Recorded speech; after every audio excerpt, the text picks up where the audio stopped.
नमस्कार. आवाज महाराष्ट्रामध्ये तुमचं सगळ्यांचं स्वागत. आज आपण चर्चा करणार आहोत शिक्षण व्यवस्थेतल्या काही गोंधळाबद्दल.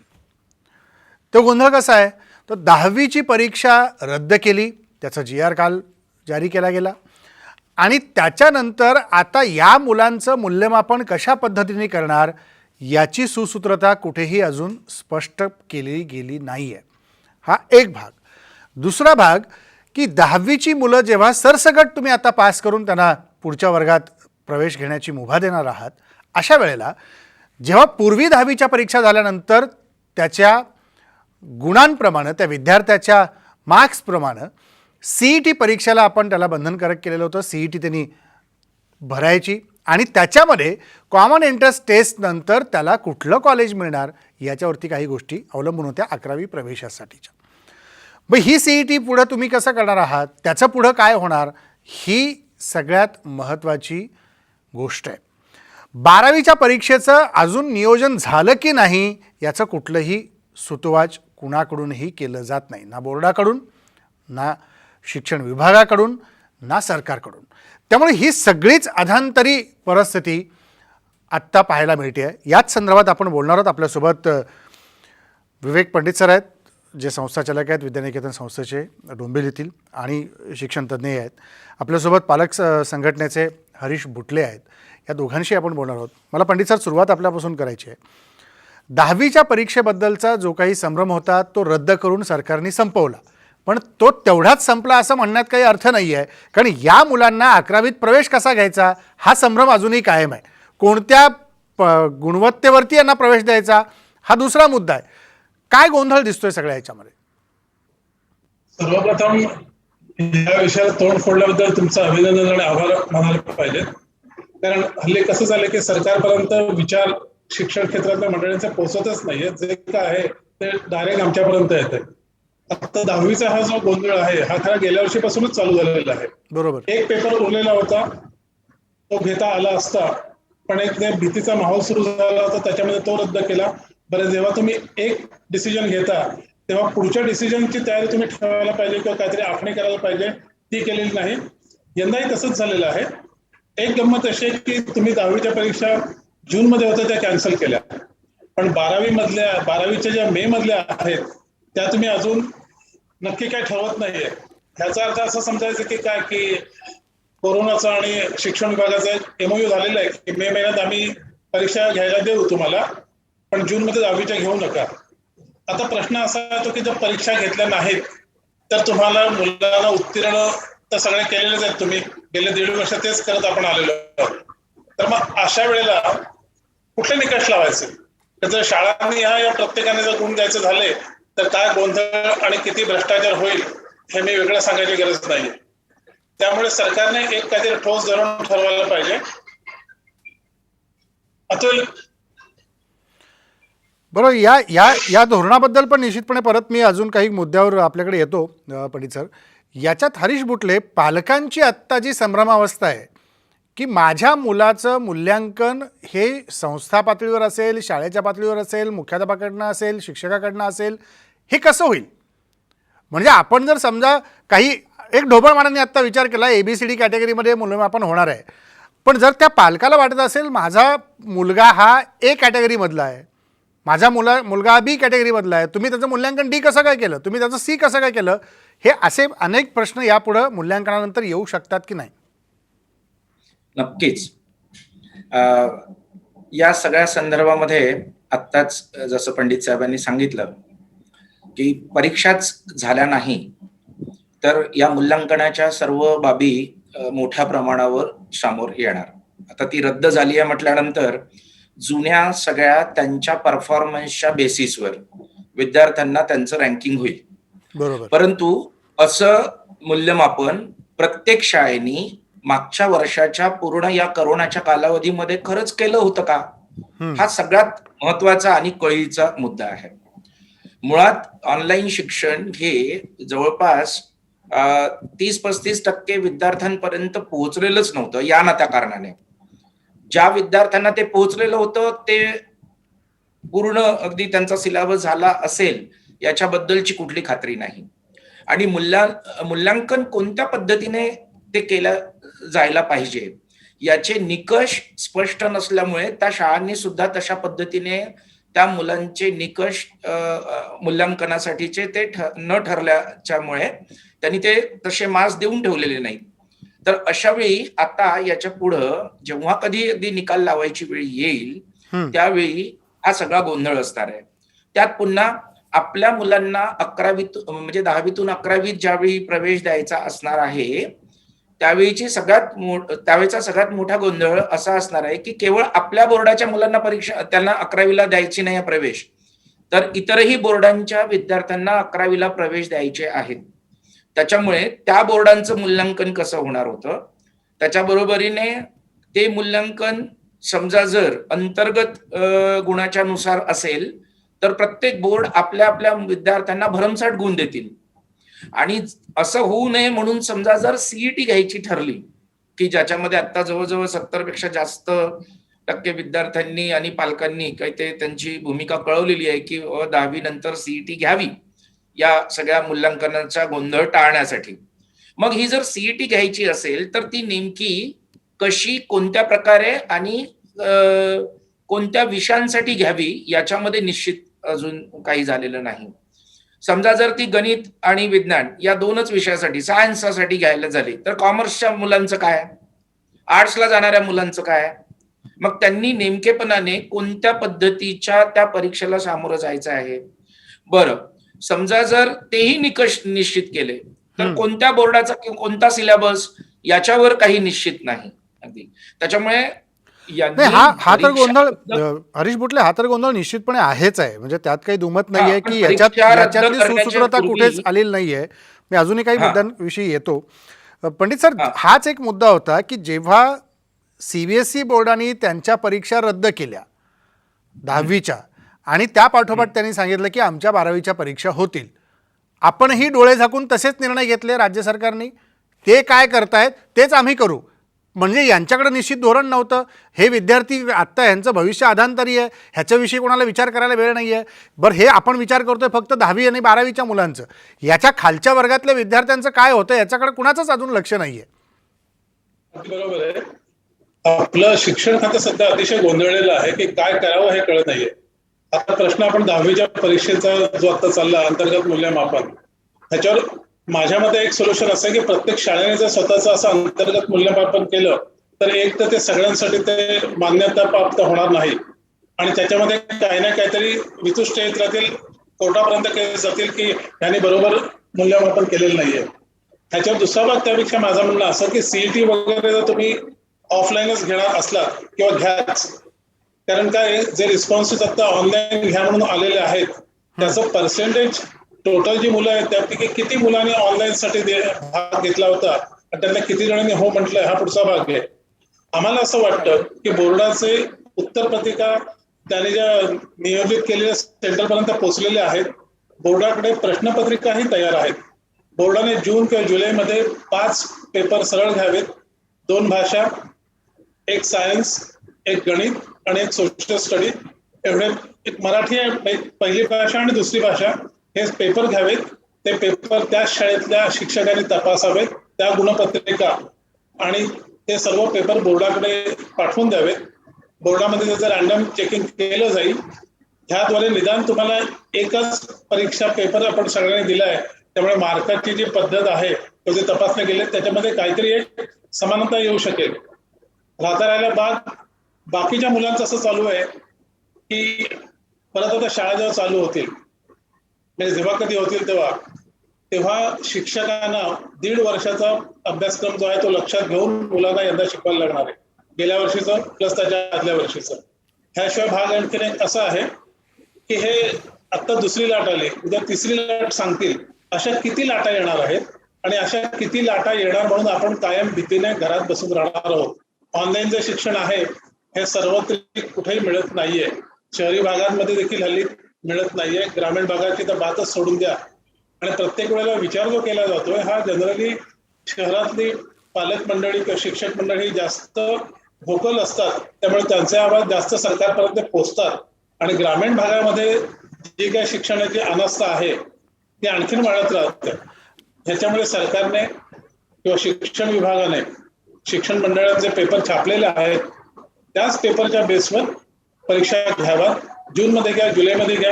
रात्री 11वीच्या प्रवेशाचा एकंदर जे काय चालू आहे त्याचे सगळे गंमत गेल्या वर्षापासून चालू झालेलीच आहे. बरोबर सर. 11वी पंडित सर, 11वी परीक्षेच्या संदर्भात मला अजूनही काही विचारायचं आहे. एक छोटासा ब्रेक घेतो, ब्रेकची वेळ झाली. ब्रेकनंतर स्वागत. आपण चर्चा करतोय 10वी आणि 12वीच्या विद्यार्थ्यांचं पुढं काय. म्हणजे 10वीची परीक्षा रद्द झाली, आता ते 11वीत जातील, पण 12वीच्या परीक्षेचं नियोजन अजून काही ठरलेलं नाही आहे. त्यामुळे हरीश बुटले, या सगळ्यामध्ये एक संभ्रम निश्चितपणे असा येतो की मागच्या वर्षीच्या 10वी नंतर 11वीत गेलेल्या मुलांच्या प्रवेशाची प्रक्रिया अगदी एप्रिलच्या पहिल्या आठवड्यापर्यंत चालू होत्या काही कॉलेजेसमध्ये. म्हणजे काही मुलांना प्रवेश मिळाले नाहीत. आणि आत्ता जेव्हा हे सरसकट सगळे विद्यार्थी बाहेर पडतील 10वीतून, तेव्हा कॉलेजच्या वर्गांची संख्या असेल, त्याला मिळणारी मान्यतेचे प्रश्न असतील, त्याच्या संदर्भात शिक्षण विभागात प्रलंबित असलेल्या फायली असतील, ह्या सगळ्यामध्ये गोंधळ पुढे वाढणार आहे हे निश्चित आहे. नक्की. आता हे गोंधळ तर पुढची पायरी आहे. सगळ्यात पहिल्यांदी तर यांना 11वीत प्रवेश कसा द्यायचा हाच एक सगळ्यात महत्वाचा विषय होणार आहे. आणि हे सगळं करत असताना ही 10वीची परीक्षा रद्द करत असताना पुढे काय वाढून ठेवलेलं आहे याचा विचार शिक्षक म्हणजे या पूर्ण यंत्रणेने खरं तर करायला पाहिजे होता. मी परवाच माझी एक पोस्ट व्हॉट्सअपवर टाकलेली होती. जवळजवळ 25 प्रश्न या शासनाला मी विचारले की म्हटलं या सगळ्या प्रश्नांची योग्य उत्तरं देऊनच पुढचं शैक्षणिक वर्ष तुम्ही सुरू करा. अदरवाईज नाहीतर पुन्हा हेच सगळे गोंधळ पुढच्या वर्षी पण विद्यार्थ्यांच्या नशिबी येतील. आता असं आहे की ती पोस्ट एवढ्या मोठ्या प्रमाणावर व्हायरल झाली बाहेर की त्याच्यातनं मला इतक्या वेगवेगळ्या पद्धतीचे काही प्रतिक्रिया आल्या. त्याच्यातून मी तुम्हाला खास हे सांगतो की अनेकांचं म्हणणं तर असं पडतंय की ही सगळीच्या सगळी घाई करण्यापेक्षा कोरोना किती काळ चालणार आहे हे कोणी स्पष्ट जर सांगू शकत नसेल तर 1 वर्ष थांबलं तर काय होणार, अगदी म्हणजे काय मोठा फरक पडेल. अगदी खालपासून वरपर्यंत सगळ्यांना थांबायला सांगूया 1 वर्षासाठी, अशी अनेक पालकांची त्याच्यामध्ये भूमिका आहे. त्याच्यानंतरचा दुसरा एक महत्वाचा भाग म्हणजे आत्ताच्या घडीला समजा जर ही मुलं पुढे या पद्धतीच्या शिक्षणाच्या सामोरं जातील तर त्यांना शाळा कॉलेजेस मधनं शिक्षण मिळणार जेव्हा नसेल तर त्यांना अवलंबून राहायचं आहे कोचिंग क्लासेसवर. कोचिंग क्लासेसच्या बाबतीतही अगदी विचार करायला गेलो आपण की आता ऑनलाईन शिक्षण जर झालेलं आहे तर किमान अगदी म्हणजे त्याच्या फिया तरी कुठेतरी कमी व्हायला पाहिजे होत्या, परंतु ज्या प्रमाणात त्या व्हायला पाहिजे होत्या त्या प्रमाणात नाही झाल्या. याचं कारण नॅशनल लेवलचे बरेचसे प्लेयर्स त्याच्यामध्ये आलेले आणि त्यांनी अगदी इतका धुमाकूळ घातलेला आहे की त्यांनी जवळपास विद्यार्थ्यांची जेवढी फी ते गोळा करतात त्याच्या 40-50% ते जाहिरातीतच खर्च करतात. त्याच्यामुळे माध्यमही बोलत नाहीत आणि एकंदरीतच अगदी चर्चेच्या दृष्टिकोनातनं हा विषय जेव्हा समोर येतो तेव्हा त्याची प्रॅक्टिकल अशी व्हायबिलिटी ती समोर दिसत नाही. कारण अनेक गोरगरीब अशा जनतेच्या साठीचा विचार करायला गेलो तर त्यांचं उत्पन्नाचं साधन सगळंच्या सगळं आता थांबलेलं आहे. अशा वेळी त्या विद्यार्थ्यांची फी कशी भरायची हा एक सगळ्यात मोठा प्रश्न त्यांच्या समोर असणार आहे. त्याच्यामुळे शासनाने सर्व गोष्टीचा साकल्याने विचार आता करणं फार गरजेचं आहे. कारण केवळ हा फक्त 11वीत प्रवेश देणे इथपर्यंतच तो मर्यादित नाही आहे. कारण याच्या पूर्वीची जी बॅच होती ना त्यांना 10वीचा भूगोलाचा पेपर संपला म्हणजे तो न घेताच त्यांचे निकाल लावले गेलेले होते. बरोबर. त्याच्यानंतर वर्षभर त्यांचं काही झालेलं नाही. आता समजा जर पुढच्या वर्षी पुन्हा असाच कोरोना समजा जर तिसऱ्या लाटेसहित आणखी काही काळ समजा जर टिकला तर या मुलांच्या बाबतीत काय घडणार आहे माहितीये का? 11वीतही शाळा कॉलेजेसमध्ये शिक्षण नाही आणि 12वीत सुद्धा शाळा कॉलेजेसमध्ये शिक्षण नाही. अशा वेळी थेट ते डिग्रीला जेव्हा प्रवेश घेतील तर यांच्यामध्ये जे काही स्किल जे इन्कल्केट करायला पाहिजे होतं दरम्यानच्या काळामध्ये ते कसं आणि कोणत्या पद्धतीने केलं जाणार आहे. आणि येणारी जी काही पिढी आहे ती तेवढी आधीच रोजगारक्षम विद्यार्थी निर्माण होत नाही. रोजगारक्षम तो पुढचा हरीश बुटले तो पुढचा प्रश्न आहे जिथे मुळात शिक्षणाचीच रांग नीट लागत नाहीये तेव्हा रोजगाराचे प्रश्न तर अजून पुढचे आहेत. जोपर्यंत शिक्षणच पूर्ण होणार नाही तोपर्यंत बाकीच्या गोष्टी नंतरच्या आहेत. मला पंडित सर हा एक मुद्दा 1 वर्ष थांबायला 1 वर्ष थांबलं तर काय हरकत आहे, हाही एक विचार तुम्ही माध्यम म्हणून अगदी पुढे घेतला पाहिजे. अगदी नाही, हा माध्यम म्हणून हा विचार आत्तापर्यंत फार कोणी पुढे आणला नव्हता, त्यामुळे ही पहिली चर्चा 10वी-12वीच्या संदर्भातली आज आपण घेतली. कारण प्रत्येकजण कोरोनाच्या बद्दल चर्चा करतोय, पण या मुलांचं भवितव्य काय याबद्दल कोणी विचार करत नाहीये. हा आज प्रयोग आम्ही केला, समोर आणला प्रश्न, ह्याच्यावर आपण निश्चितपणे आशा करूया की अजून काहीतरी चर्चा होत राहतील, शिक्षण विभागात काहीतरी गती मिळेल आणि त्याच्यातून या विद्यार्थ्यांचे प्रश्न मार्गी लागायला कुठतरी सुरुवात होईल. पण पंडित सर, ज्या प्रकारे आपण बघतोय की 10वी आणि 12वी असं म्हणतात शिक्षणातलं तुमचं टर्निंग पॉईंट आहे, जिथे हे टर्निंग पॉईंटच मिस आउट होत आहेत, ज्याच्या डिरेक्शनच चुकत आहेत, अशा वेळेला या मुलांची पिढी ही फक्त या वर्षीची म्हणूया, मागच्या वर्षीची ती परीक्षा तरी किमान झाली, पण 2021मध्ये पासआउट होऊन बाहेर पडणारी 10वी-12वीची मुलं, आणि शक्यता जर पुढच्या वर्षी हे असंच झालं तर 2022ला पण ह्या समस्येने आपण ग्रासू शकतो. तर या मुलांचं काय होणार पुढे? हेच मला म्हणायचं आहे की आपण हे नेहमी पुढे पुढे ढकलण्याची जी पद्धत एक आपली आहे की नाही, ठीक आहे, करोना हे राहणार आहे असं गृहीत धरून आणखी 2, 4, 5 वर्ष म्हणून 1 वर्ष बंद ठेवा, 2 वर्ष बंद ठेवा, किती काळ तुम्ही बंद ठेवणार आहात? संपूर्ण आयुष्य थांबवणार आहात का तुम्ही? नाही. आणि शाळेमध्ये येणारी मुलं फक्त शिकण्यासाठी किंवा जे काय क्रमिक पुस्तकात आहेत तेवढं शिकण्यासाठी येत नाहीत. वेगवेगळ्या पार्श्वभूमीची, आर्थिक आणि सामाजिक बॅकग्राऊंडची मुलं एकत्र येतात. सामाजिक एकतेची भावना ही शाळांमध्ये रुजवली जाते. हे जर तुम्ही सगळं ऑनलाईन करायला लागलात तर त्याला काही अर्थ होणार नाहीये.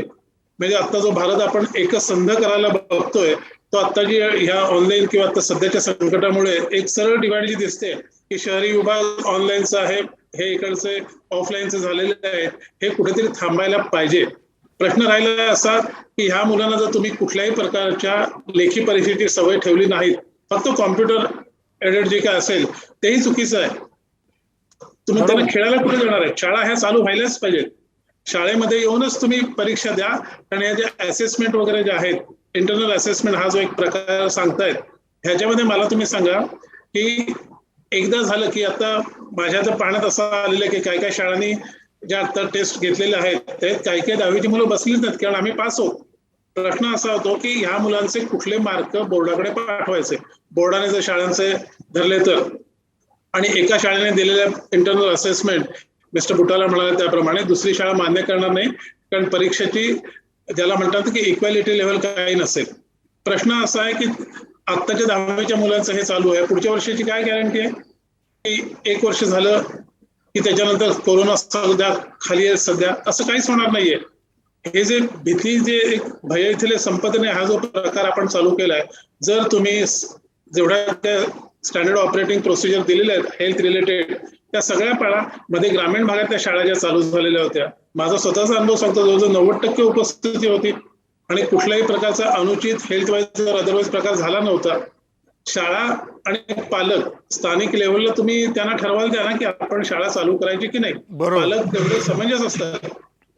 सगळं बंद बंद करून त्याला काय अर्थ आहे? पुढे शिक्षण बंद आणि फक्त ऑनलाईन मध्ये तुम्ही मुलं काय बघतायत, मुलांना नुसतं ऑनलाईन शिक्षणाच्या पलीकडे जे काही सामाजिक भावना असते ती वाढीस लागण्यासाठी काय करणार? मध्ये क्लिप्स टाकणार आहात, राष्ट्रभक्तीच्या क्लिप्स टाकणार आहात, समाजसेवेच्या क्लिप्स टाकून तुम्ही त्यांना उद्युक्त करणार आहात. हँड्स ऑन जे ऑपरेशन करायला पाहिजे की एकमेकाशी मिसळा, एकमेकाचे डबे पण आपण शेअर करतो, एकमेकाशी सुखदुःख वाटतो. ही जी सामाजिक एकतेची एक प्रक्रिया आहे ती पूर्णपणे बंद होईल.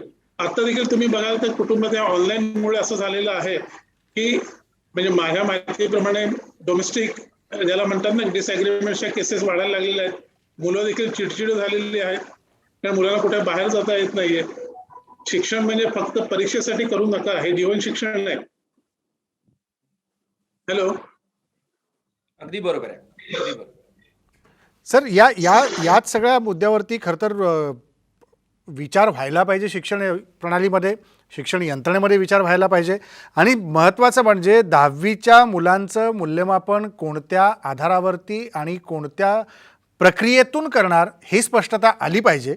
आणि 12वीच्या मुलांची परीक्षा जर शासन म्हणत असेल जूनमध्ये आम्ही घेण्याचा विचार करू, असं जेव्हा त्या घोषणा केल्या की परीक्षा पुढे ढकलतील, 12वीच्या होतील, पण त्या परीक्षा होण्याआधी जे विज्ञानाच्या शाखेतले विद्यार्थी आहेत यांच्या प्रयोग परीक्षा ज्या आहेत या तुम्ही कशा घेणार? या ऑनलाईन पद्धतीने घेणार, या घरातून घेणार, की त्यांना परत कॉलेजपर्यंत आणणार? म्हणजे तो प्रश्न आलाच की तुम्हाला शाळेच्या केंद्रापर्यंत, परीक्षा केंद्रापर्यंत मुलांना न्यायचं नाही आहे, हे जे डोक्यात बसलं शिक्षण यंत्रणेच्या, तर या विज्ञान शाखेतल्या विद्यार्थ्यांचं काय करणार याचं कुठेही अजून वाच्यता नाही आहे. याबद्दल कुठलाही सुस्पष्ट विचार मांडला गेलेला नाही आहे. आशा अशी करूया की किमान याच्यावरती शासन तात्काळ विचार करून पुढे काहीतरी प्रक्रिया सुरू करेल आणि CBSE काय करतंय, ICSE काय करतंय आणि मग त्यांनी ठरवलेल्या धोरणावरती आम्ही आमची पावलं टाकू असं म्हणण्यापेक्षा इथे एक स्वतंत्र आपलं SSC बोर्ड आहे, यांच्याकडे काही तज्ज्ञ मंडळी बसलेली आहेत, यांचाही विचार घ्या. असं करून या शिक्षण खात्याने आपला कारभार पुढे नेला तर ह्या विद्यार्थ्यांचं भवितव्य आधांतरी राहणार नाही. धन्यवाद पंडित सर आणि बुटले सर, तुम्ही आलात आणि चर्चेत सहभागी झालात. अजूनही कधीतरी या विषयावरती वेगळ्या मुद्द्यावर आपण चर्चा निश्चित करू. 10वी-12वीची मुलं हे परीक्षा दिल्यानंतर आपल्या भविष्याची दिशा ठरवतात. त्यामुळे त्यांचं भविष्य असं अधांतरी आणि अंधारात सोडून चालणार नाही. त्यामुळे शिक्षण क्षेत्रात काम करणाऱ्या सगळ्यांनीच आणि शिक्षण विभागात काम करणाऱ्या प्रत्येकांनी, शिवाय सरकारनी यावर गांभीर्याने लक्ष देण्याची गरज आहे. इथेच थांबू. नमस्कार.